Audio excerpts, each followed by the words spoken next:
So I've been born and raised in Ann Arbor. I've been in Washtenaw County my entire life.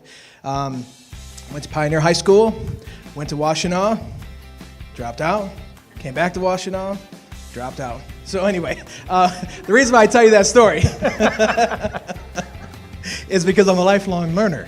And so I'm still going to finish that degree before I'm done. But anyway, my point is I got into sales and marketing and entrepreneurship at a very young age. And so you come along in your life, and I've been very blessed. So I had very good income over the years, done very well, and all kinds of stuff. So you get to a point sometimes in your career, and I'm a mortgage broker, been in the business for 14 years, so I've seen the good, the bad, the ugly, and now the good again in the mortgage and housing industry.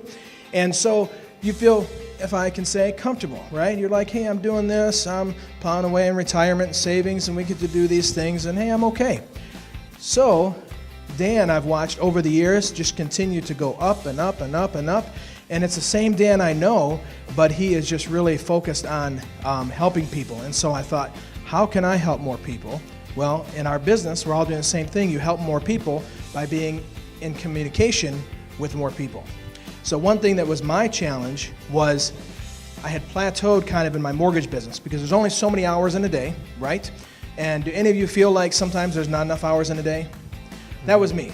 And so one of the things that my weaknesses were, which I admitted, but I didn't know how to effectively implement in my daily work life, was poor time management.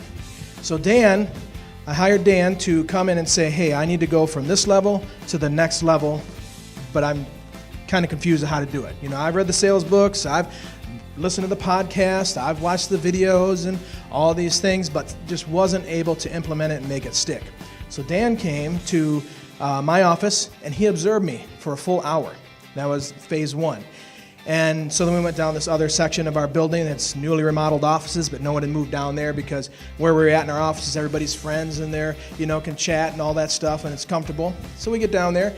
So he's like, okay, so I observed you for an hour, and he was cool, but we're friends, so he also let me have it, so that was good. So that's what I wanted, honest feedback, right? So the things that you do, sometimes you need an objective person to look in to be able to decipher what is actually taking place that you're not cognizant of.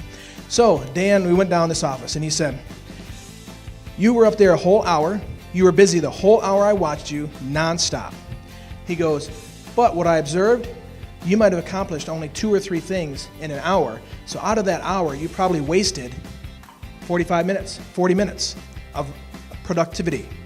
And so that was head scratching to me, but also a light bulb went on because that explained why I always felt busy, but never felt like I accomplished everything by the end of the day, right? You go home and you're like, man, I got to get that done. And you're like, well, I'll go in early tomorrow, Guess what? Then you sacrifice your health, you sacrifice your sleep, you sacrifice your time with your family, and also for your own personal enjoyment and activities and hobbies that you want to do. And then the job you love becomes work you hate, right? Or you dread. So that was huge for me because I was able to, Dan then walked me through. So we're down in that office and he says, are these offices available? And I said, yeah, they're brand new, just renovated, just no one's moved down here. He's like, you need to move down here tomorrow. And it took me a couple days actually to physically move the desk, but within a week I was downstairs. My production went from good to great to where I had upper level management emailing and calling me and saying, what are you doing? I say, better time management. So when you're doing good and then you get noticed by upper management because you now are consistently producing at a higher level than before and nothing else changed that they can see from the outside, they're curious. And so I said, my coach and my friend pointed out some things. So for time management, that was a big deal for me.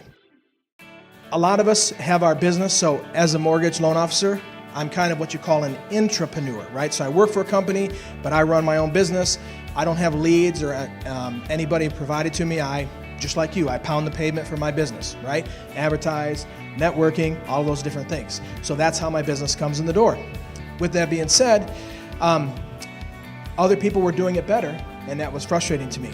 So with Dan helping with the time management and putting better processes in place, it forced me to get out of my comfort zone. Anybody see his piece about getting out of bed, out of your comfort zone, right? Comparing that was cool. A nice little 2-minute post on there. Getting out of your comfort zone, right? So this is what I know, but I was challenged to get out. So what that meant for me, I had to let go. I'm a little bit of a control freak.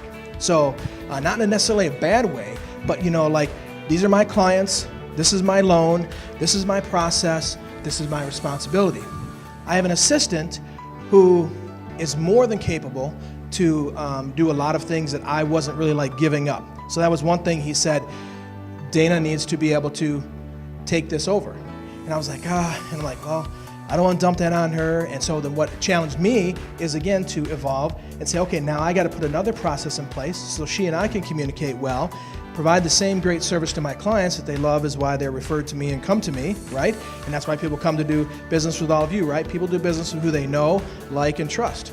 So you just need more people to know, like, and trust you. And so that allowed me to do that. So by relinquishing some of that responsibility to Dana, who then was happy as a lark to be able to do that because she wanted to do more of that actual process as well. But she didn't know how to convey that to me.